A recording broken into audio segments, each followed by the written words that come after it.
Welcome to Blueprint Boost for Contractors, the podcast that's your go-to source for unlocking the secrets to successful marketing, gaining valuable insights, and growing your contracting business with less stress. Your host is David Brooks, and he's thrilled to be your guide on this journey. As a seasoned expert in the contracting industry, David understands the challenges you face. That's why each episode is crafted to provide you with actionable strategies and proven blueprints to boost your business to new heights.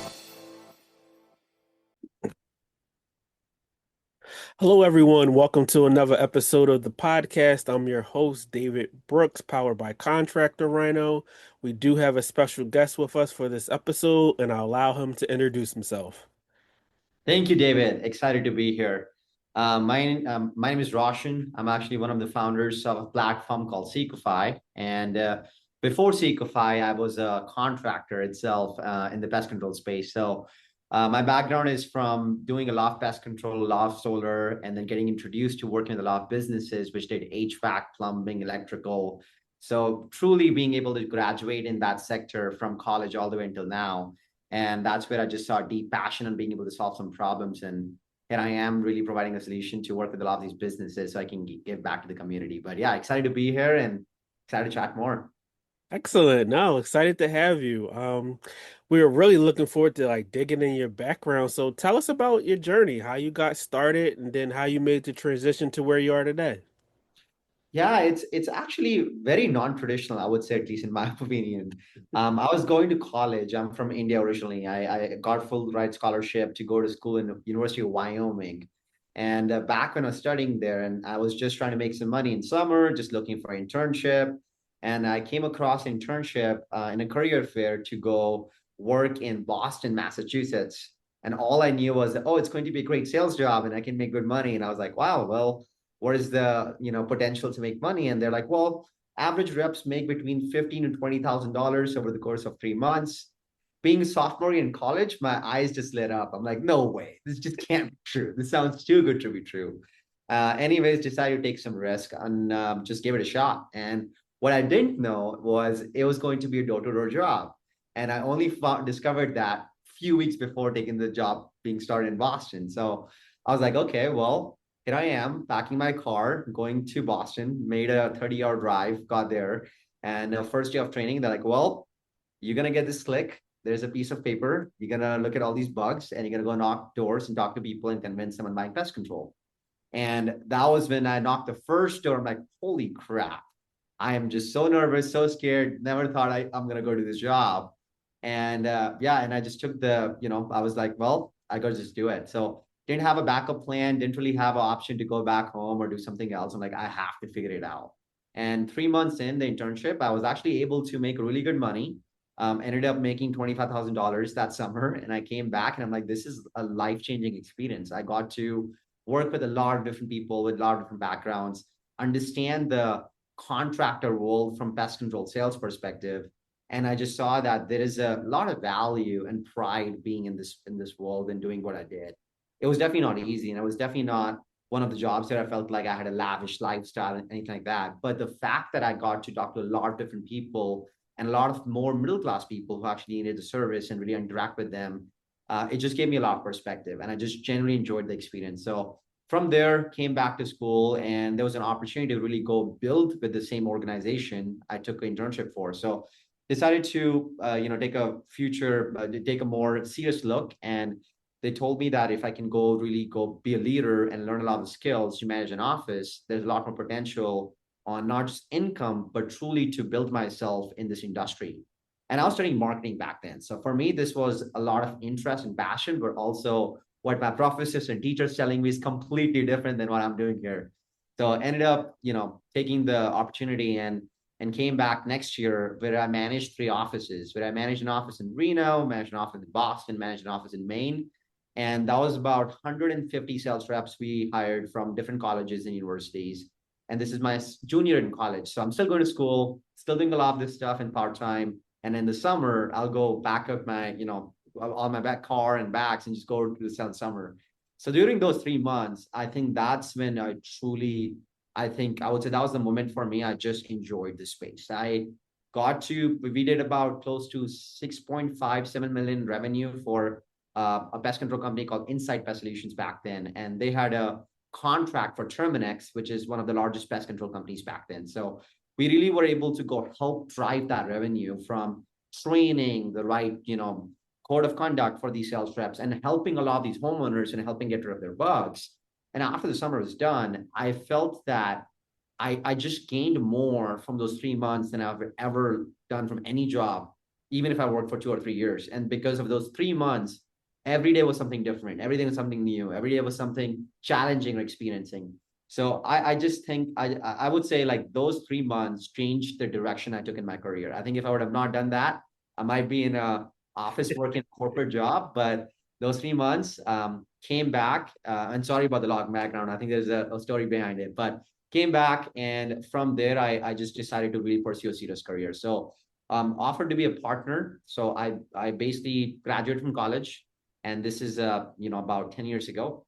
Graduated from college, or about 8 years ago. Graduated from college, went to Springfield, Illinois. Didn't really know where this was. Had no idea what Springfield does, and decided to open a pest control company there, like a physical truck. Got the technicians, got the planning, got the business, and really learn the hard things of business, which you don't learn in school or no one tells you about how do you finance an equipment, how do you get a lease, and how do you exactly forecast. And we did all of that. And throughout those 2 or 3 years of doing this, one of the biggest challenge we have had was we always had the highest churn. We would hire a ton of people, and they will be very good, they'll be very hardworking, they will do a really good job. And after the summer, for some reason, when they sign the contract to come back, they will basically just bail on us. They'll be like, hey, this is not the right fit, the XYZ. And every time we try to find the reason was they always thought they got underpaid for their job. And that was the reason why we would always have this churn issue. So when I built my own business, same thing happened. We built a business, built my own pest control company, we're doing really well in revenue. Year two happened, and we lost half the workers. And that's when I questioned, is this just us doing payroll, which is the reason why they're getting frustrated, or something wrong with our accounting? Or is there a more deeper problem underlying this? And what we discovered was, after talking to a lot of these folks who left us, was they always had a different perspective, or their perception was they're about to make X amount of money, which will get paid to them. But because these contracts are, seasonal, monthly, quarterly, they'll get paid in 3 to 6 months after. But when they got paid, there's never a breakdown which we will provide them, because there's no easy way to do that. We're using Excel sheets, we're using pen and paper. So that day they stopped selling till the day they got paid, that gap is what changed the perspective of the job. Even though they made the right amount of money, and a lot of times there were not really any errors, and there was errors a lot of the times because of manual calculations, they just discovered that they were always underpaid, even though we were never underpaying them, because of the perspective of how the industry worked. And that was a time I was also trying to start my solar business, because solar was booming really, really well. And this is about 3.5 years ago. So got into solar, and this problem just irritated me. It really bothered me that this is just a problem which I can't solve. And it happened across industry. We talked to some of the largest pest control organizations, talked to the largest solar companies, and every one of them had the same answer. I'm like, well, that's just how industry is, right? Like, you're going to lose these people. And that was the moment for me. I'm like, I think there is a solution which needs to get solved. This is a way bigger problem than just us, way bigger problem than just solar or pest control. This is a home service problem. That's when I looked into data and just saw 45% of workers churn every year in home services. And if you compare that to a financing major, or any other traditional job, that's 2 to 4%. This is like 40 times more, 30 times, 20 times more, which is a massive problem. So that's when we decided to go move to Utah and just really work with a lot of these businesses, and I can chat more about. But sorry about the long journey of how we got here, and that's when we decided to build Sequifi. No, I love that. That's a really great journey, great walkthrough of your experience, and just really being able to tell your story until where you are today. And now, where you are today, consider to where you started out, like I said, back in the college days. Can you share a failure, or just like a tough moment that happened early on in your career that really taught you a strong leadership lesson, or that you carry in business today? Yeah, definitely. I mean, I think there's a lot of lessons, and I think if I talk about all the learnings, I can probably rant for an hour here. But I'll pick the couple which I still think about, and I think those really help me become who I am. One of the things which we dealt with because of that churn was I would really go recruit and put my heart and soul in finding the right talent. So when you go find the right person, because a lot of their comp was based on variable comp, meaning how they grow, how they build, how they perform, they had the potential to earn three, four, five, six times more than an average person. So in result of that, I'll go really put a lot of effort in filtering these people, qualifying the right kind of people who want to work with us. So Mhm. we'll find some young, college students who are just graduated out of college. They're 21, 22 years old, and they'll come join us and they'll make like $100,000, sometimes $200,000, and sometimes $400,000. And it really made me feel really like, that was the accomplished moment when I was like, oh, wow, hey, we did it. We made someone successful. And it was more beyond the part that they made money. It was the part that they believed in us and they made it happen and no one believed in them. So those moments really like made me stronger and made me feel like this is awesome. However, on the flip side, a lot of the times those workers will leave us Mhm. for the same reason of pay. Even though they were making way beyond they would have ever thought, they'll always leave us. They'll be like, hey, well, my pay was wrong. There's errors here. I don't trust it. I don't have a breakdown. And there was a moment in time when we had built, or there was the fastest growth happening to our business. We were touching 10 million revenue for pest control. And that was like a lot. It's a lot of revenue bringing in 1 year. And we lost all our top leaders to a competitor where they were doing the same thing as us, and we lost half our business. Wow. And all these people average made like over 100 grand in 3 months, and I'm like, this is insane. This can't happen. So that was it. Really taught me about, you need to always treat people as you care about them. If Mhm. you care about them, you build that personal trust, personal bonding, relationship. Even if there are problems, they'll come talk to you. And I think what taught me there was we had the relationship. We really focused on the career. We really focused on the growth, but we didn't maybe spend enough time building that personal bonding.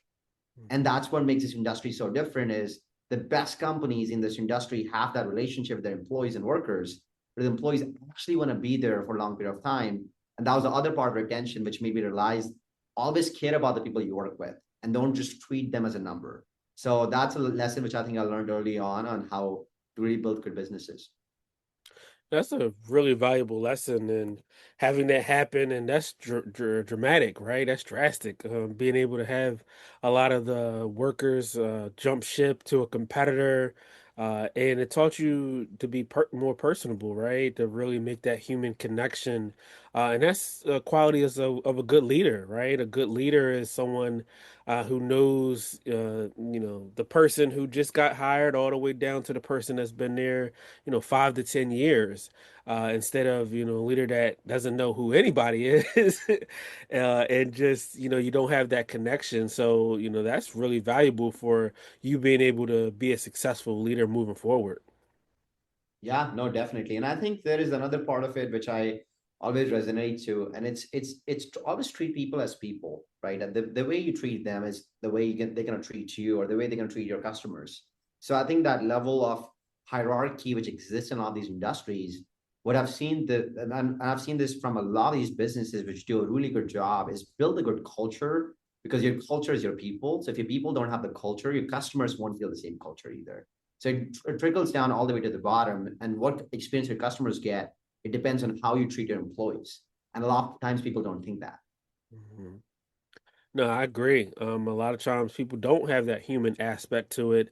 And you see people complaining about it or talking about it on forums like Reddit, and just not being valued as an individual and a person, and there's a lack of that human touch and emotion. And at the end of the day, when you leave work, you have a family, whether that be girlfriend or husband, wife, or boyfriend, or mom, dad, brother, sister. So you really need to be able to be respectful of people, because they really genuinely will go all out or go to bat for you if they feel like you're invested in them too as well. Agreed, 100%. Yeah. And now, can you tell us about your experiences that you've learned that actually have helped you shape the way that the software is today? Yes, yeah. And again, this is where I go back to a lot of the experience I've had over the course of time. But one of the things which I discovered as we were building our comp plans, and this is when we are trying to really focus on finding a lot of good quality reps, trying to scale this business. How you structure a comp plan is very important to a business. How you structure your compensation incentives, even to a person who might not be directly doing sales, is very important to a business on their growth. And so when we were building our businesses, we did a lot of research and comparing all our competitors. We are looking at, okay, what is the top company in this industry runs their comp plan on versus what is this fast growing company runs their comp plan on. And what you'll realize is the most fairly incentivized comp plans and the most non-exceptions built comp plans drive those organizations the fastest. And that's what we identified early on during my at least businesses, is a lot of the companies which had a high churn problem. The reason they had a high churn problem is a lot of times it's not because their compensation or their incentives are not good enough. It's because a lot of times it's so unfairly built and there's so many different rules and sets and exceptions happening that people don't feel that equally paid.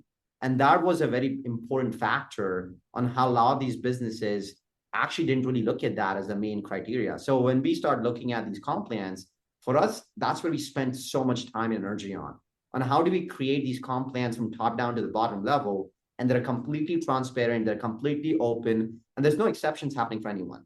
So when we start designing our solution or our software, it was actually more derived towards how do we help these businesses drive more revenue, not about how do we help these businesses solve their commissions problem. So a lot of the times when you look at the commissions for technician versus an owner versus a branch manager versus a sales rep might be on a different comp plan.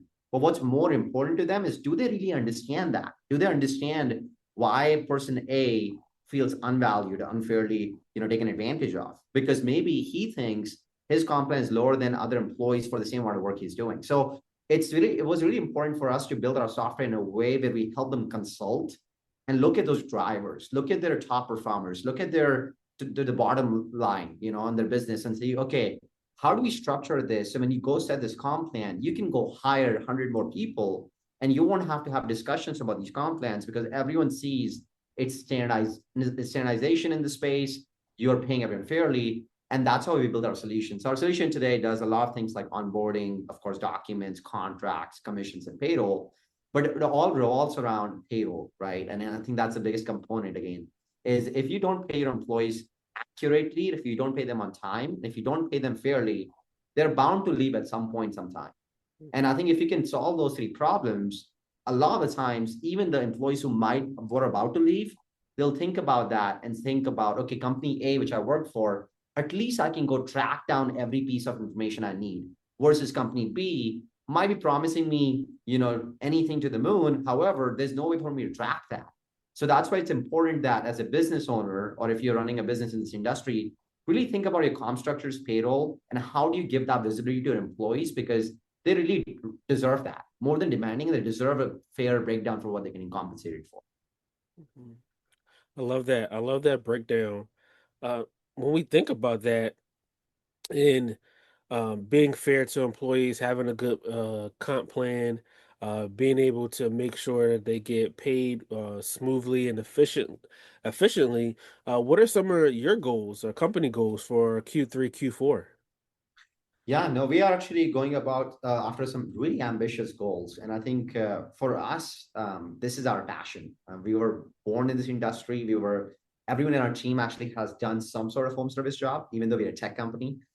Even our best people in chief sales officer, chief customer officer, they all come from this background. So when we think about this is such a big passion for us that we don't get bored or we don't get tired of like, okay, we're going to reach this and we're done. Our goal is to truly redefine the experience for every contractor who works in the home service space. But specifically when you ask for Q3 and Q4, one of the biggest things we have been working around the 24/7 around the clock in our teams is how do we enable same-day payments for anyone who works in these industries. And we are so close to being able to achieve that. So Q3, it goes live completely on our platform, end of Q3, where contractors can go do a work as long as data is in our system. We can allow their companies to pay them same day. Meaning you as a contractor can go finish a job and get paid for it same day instead of waiting for 1 week, 2 week, or 4 weeks. On top of that, all that breakdown is instant for them. So they can go see exactly what they're getting paid for. They can forecast their future commissions. They can see how exactly that's calculated all in lifetime. And that's a feature we're launching in Q3, which we are really stoked about. And of course, since we just finished a funding round from one of the best investors out of Silicon Valley, it's really helping us drive those features to help our customers fill the gaps which they felt they had in their business for a long period of time. So forecasting is part of that. We're launching forecasting mechanisms for these businesses where they can see how much they're about to pay in future, how much their businesses are going to generate in revenue, so they can actually see their business true health in a lifetime as well. I love that. That's going to be a great rollout for this year. I think a lot of businesses, contractors will definitely appreciate that. And that's going to be a game changer. Yeah, no, I'm excited. I think we've been working hard for it. So hopefully we can help a lot of these businesses drive revenue there. Mm-hmm. And, speaking of that, adding that new feature, how does inefficient payroll and outdated HR systems impact small and medium-sized contractors today? Yeah, no, great question. I mean, there's a stat by one of the payroll companies. If you have done more than 2 errors on your payroll for a given employee, the chance of the employee leaving your organization is above 80%. So with a lot of these small businesses, they're going after a small pool of talent in home services. Today, home services have 6.1 million professionals working on the field for those professions. But the demand is expected to grow by 50% across any of these industries. If you look at HVAC, that's really high. There's a gap of 110,000 unfilled jobs today just in HVAC, and you can look at across all the industries. So for these small businesses and the single solopreneurs and all these smaller businesses which are building their business, it's really important for them that they retain that workforce. Because when the demand is this high, any business trying to survive this demand, they have to have really efficient processes. And payroll is a big part of it. A lot of the times, businesses are spending over 20, 40 hours a week just to calculate payroll.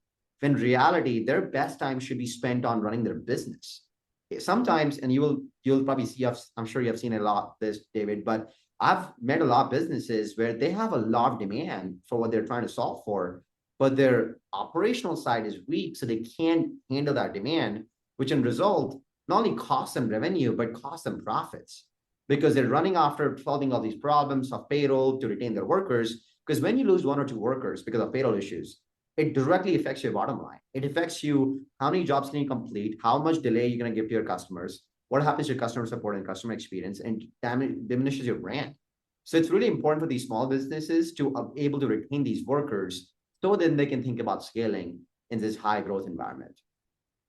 Yeah, that's a really great stat to be able to have.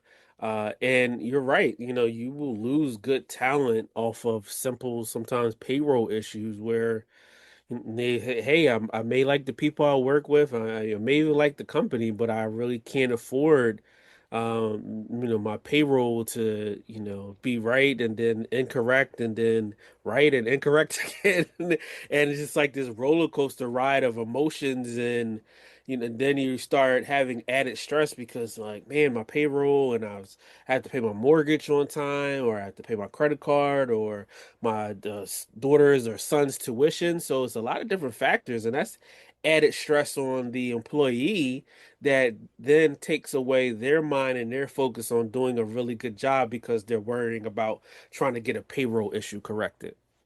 Exactly. And I think a lot of the times the businesses are not realizing those pain points until those things happen, right? Like you're always firefighting your problems. That's just how these businesses are. When you're really going after a lot of things you have to dodge, that's where I think it's important that you delegate the piece you don't create value for. And payroll is one of them. Mhm. A person who's a business owner for these businesses, their time is more valuable to solve those bigger problems in their business. And if you spend 40 hours a week on running payroll, you're missing out on your actual problems. And that's why you're going back and forth just to solve something that you might not need to. Mhm. I love that. I love that breakdown. And speaking of like the problems and being able to, like you said, maybe 40 hours a week on payroll or just an exorbitant amount of time, you really want to be able to get a system in place to be able to help streamline and make that easier so that you can be more efficient inside of the business. So when we think about that, reminds me of an example of a client that came and needed some help getting their books and stuff in order, and payroll and accounting records and everything was just a mess, and they couldn't really get it sorted out, but they really wanted to focus in on these areas of the business that was really super important, but they couldn't because they didn't have the right processes and systems in place. Exactly. And I think you nailed it. I think a lot of the times you're solving these problems with how much you know, right? So people are afraid to go ask for outside help. And Mhm. that's where I go back to, and anyone listening to this podcast, really just look at your business and see if tomorrow something has to happen to you, and hopefully for God's sake it doesn't, would your business get in trouble? And that's where you will see you have to have these processes built in so you can keep running your business if you have to go for a vacation, if you have to go for a few days out, or if you have an emergency for your family. And that's why it's important to have those systems built in so you're not the only person running your business, because if you have to go somewhere, the business collapses. Mhm. Yeah, you have to be able to look at that infrastructure, and if you step away, could the business still keep running efficiently? So when we think about efficiency and running a business and the entrepreneur journey, looking back, what would you wish you have known when you were first starting out in your career that you know currently now? Yeah, this is gonna sound pretty goofy. I just wished I knew how much potential there is in home services, Mhm. and even earlier than I would have thought, right? And I think that's one of the things. But the reason I bring that up is for anyone doing business in this industry, and if you don't know this, it'll be a really, really important distinction to know. The industry of home service, which includes every one of them, HVAC, roofing, plumbing, electrical, all of those industries are supposed to double in next 3 to 5 years, each one of them. The amount of potential there is more than AI. The amount of potential there is for a lot of these jobs, and what's where the industry is going is your demand for what you do today is going to continue to increase. So if you can build your business to really scale when this boom happens, you'll be able to gain from this opportunity which is right in front of you. And that's the part where I think I wish I would have known this like 4 or 5 years ago, because I think I still feel that I wish I had a little bit more time. Is that the home service is one of the best industries to be in, and I think it is one of the most sought after, even by private equity and venture capital, because they see that businesses are inefficient. But I'll rather have the little guys win than having the bigger guys, take a lot of the pie. Mhm. Yeah, I love that answer, and really unique and spot on. The growth inside of home services is going to double, and the numbers are going to get better. So it's a good time to be in the home service space, and especially with the demands of the consumers.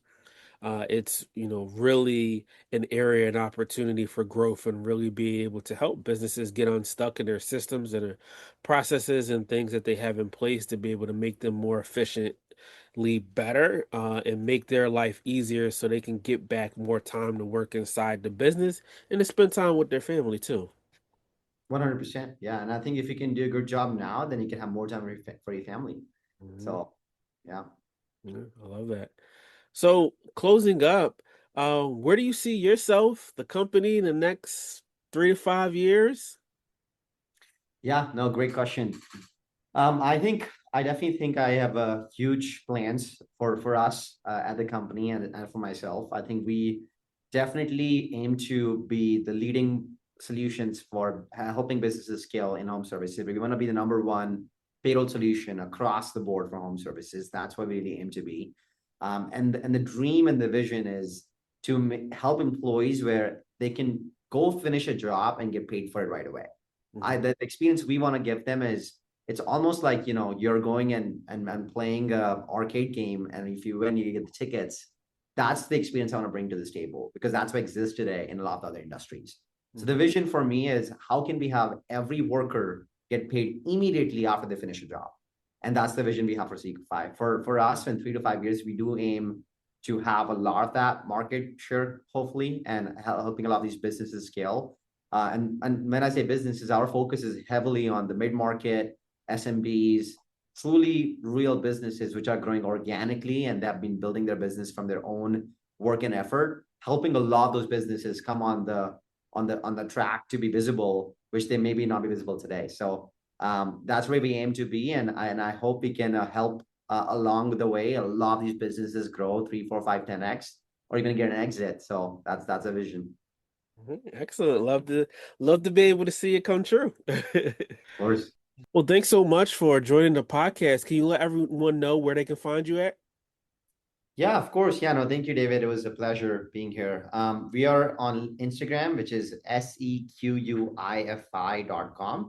Our website is the exact same. So if you just type in that name.com is our website, and then Instagram hashtag is the same exact one.